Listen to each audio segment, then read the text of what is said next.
Hello, you. I am Joseph, and this is movie review in quotation marks. It's actually more of my thoughts. And today is May 29th. It's the 10-year anniversary of Prince of Persia, Sands of Time, which came out May 28th. In a holy city of Alamut resides the Sands of Time, which gives mortals the power to turn back time. After leading an attack on the city, Destan, Jake Gyllenhaal, the adopted son of the Persian king, acquires the dagger that gives one who holds its access to the sands. Destan goes on the run with eminent princess named, I cannot say her name, after being accused of killing his father. The pair must protect the ancient treasure from the dark forces and unmask the king's assassin.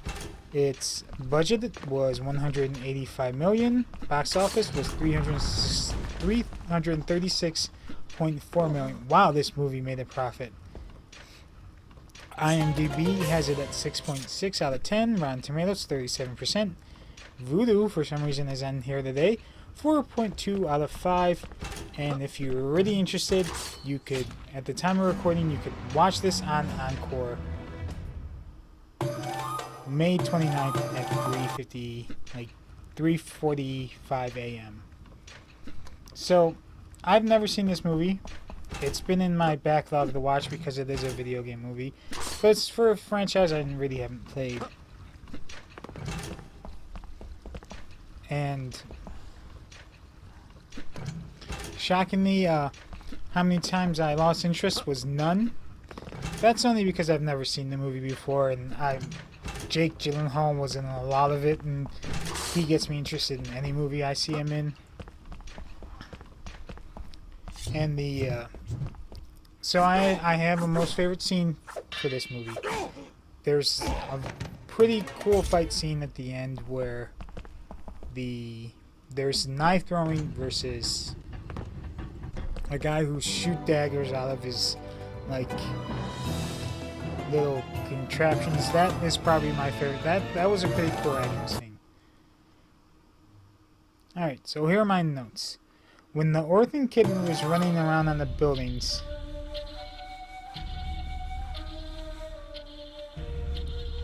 and running on those planks, the wood in the side of the buildings, it looks like it's for the foundation of the building or whatever. You can really see the green screen or the effects of the movie. It looks kind of odd for a Disney movie. It looks cheapish. Like the effects of this movie are my biggest issue with it. Maybe the budget was not really best served there. I've never really played a Prince of Persia game. It's in my backlog with so many other games. Is Destan really adopted, or did they make that up for the movie? I honestly don't know. The only Prince of Persia game I played this one, the one that's my footage right now. But that's just to get the footage. And I've played some of the PS2 games, but only for 5-minute gameplay. Not really in depth. I want to get through it. So Destan runs a guerrilla warfare group in the movie. That's actually pretty cool. Like his men are all outside the box guerrilla warfare people. It's pretty cool. I like that. I feel like they should have waited a few years to make this movie, or to hire some other special effects group, because the effects are awful. I'm watching this on DVD quality. Maybe it's better and higher quality, but the effects were not very great.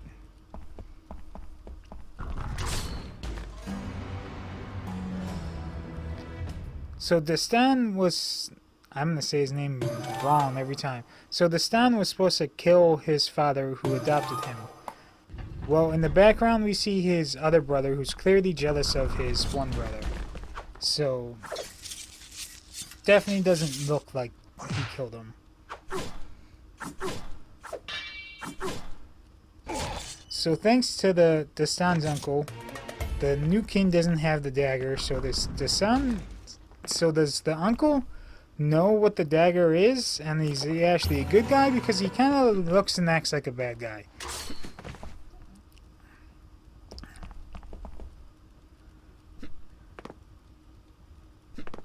I am awful at this game. Just bad. Did Disney want to put the budget into this movie? They're walking around in the desert, and they're in front of the skeletons, and the skeletons are on pikes and stuff, and like they just look bad, really bad. From what I remember, like in the Pirates of the Caribbean movie, which was made like 2 years, 3 years, 4 years before this, the skeletons actually looked pretty good, as the ones that looked in Prince of Persia looked like they were bought from like a Halloween store. So it looked odd.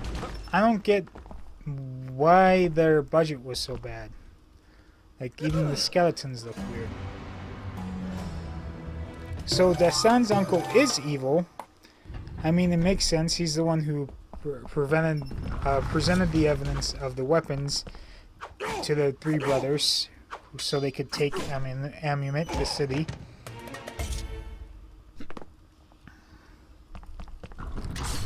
Going back in 1 minute is kind of a weird time.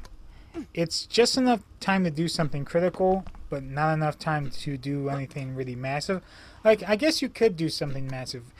That is a pretty cool video game power to go back 1 minute.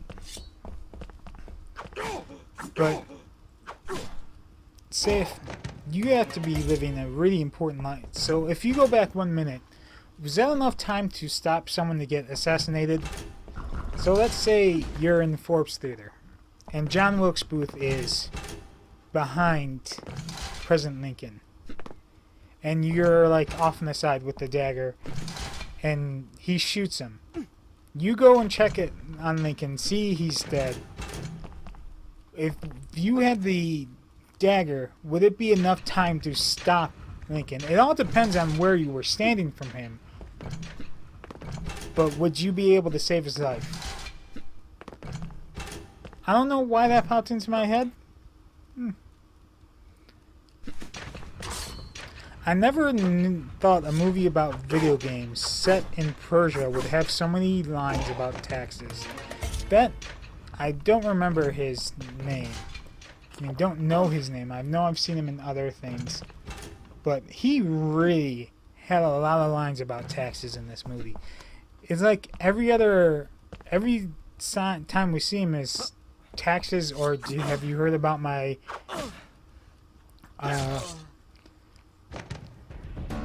I can't think. My friends, they throw the knives.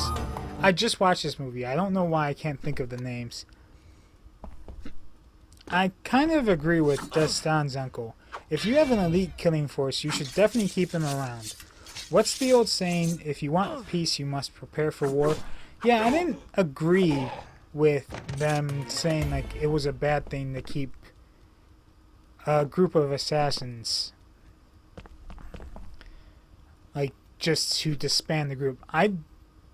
In the long run, that's worse than keeping them around. The world's not a kind place. You definitely need people who can take care of things, and they could. So, on the side of the uncle there. Dastan has seen his father die, his brother die, and his other brother die by the hands of his uncle. That's some fucked up shit.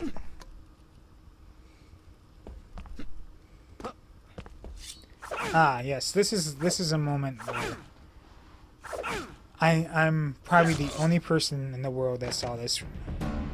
Really weird for a moment. Ben Kingsley's performance reminded me something like Robin Williams with his facial features. It was right after he said, Dastan, you'll be back in the gutters where you deserve, and something, and you see him for a moment, and his like tone is as if like Robin Williams would have said that. Like for a moment, it's like, that's so weird. It reminded me of Robin Williams. I don't know why. And his facial features, the way he smiled and everything, it was really weird. Probably is only going to be only me will ever get that from it, but yeah. And this is my final thought. I don't think it was a bad movie, except for like the special effects. Whenever a time travel movie is, it's always about the journey instead of the actual ending. Because by the end, you knew the sound was going to fix everything that happened by doing exactly what they were saying not to do the entire time. That's the biggest issue with time travel movies, is they don't really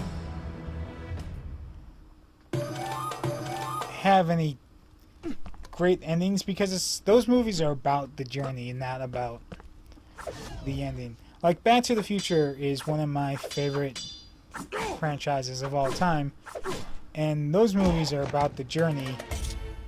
Like, the endings aren't that great in my opinion, but the journey is amazing. And that's sort of what The Prince of Persia is. It's a time travel movie where it's about I'm having I died there. Oh, that's awesome. I was having too much fun and I died. The always about the journey with those movies. And it's a fun aspect to them, I guess. But it sort of makes it feel like you're wasting your time. It's like, none of this matters. He's gonna fix it by the end of the movie. And that's what he did. He managed to save his father and his brothers, and the only one that died at the end was his uncle. And he gets to marry the hot princess. I mean, everything turned out great for Jake Gyllenhaal's character in that movie. Alright, so if I were to rate it out of 10, it's probably a 5 for me. It's not bad, it's not great, it's average.